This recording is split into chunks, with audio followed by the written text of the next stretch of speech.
បាទបងប្អូនចំពោះការដំណើរការកម្មវិធី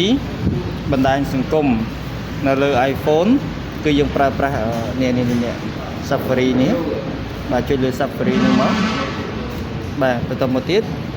យើងធ្វើការវាយពាក្យថា W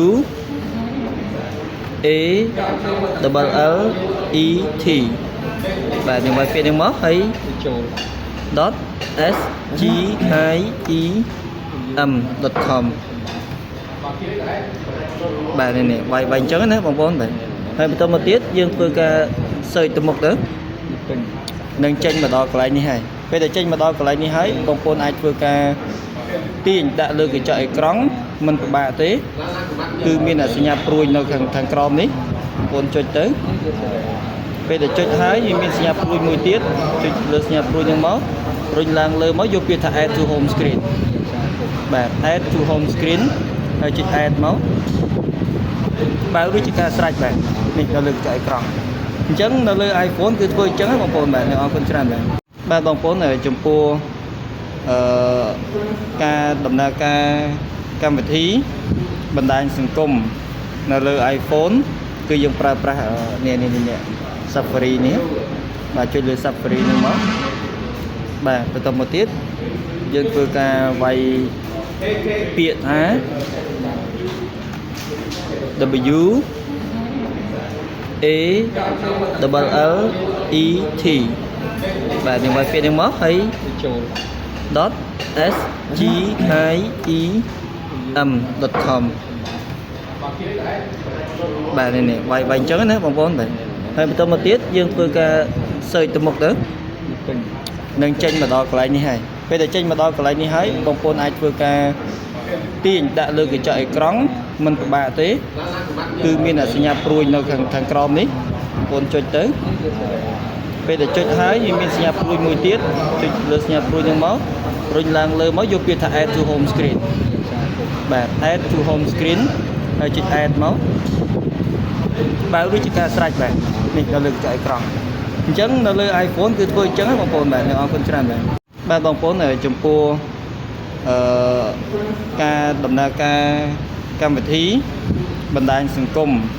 នៅលើ iPhone គឺយើងប្រើប្រាស់នេះ Safari នេះបាទចុចលើ Safari នេះមក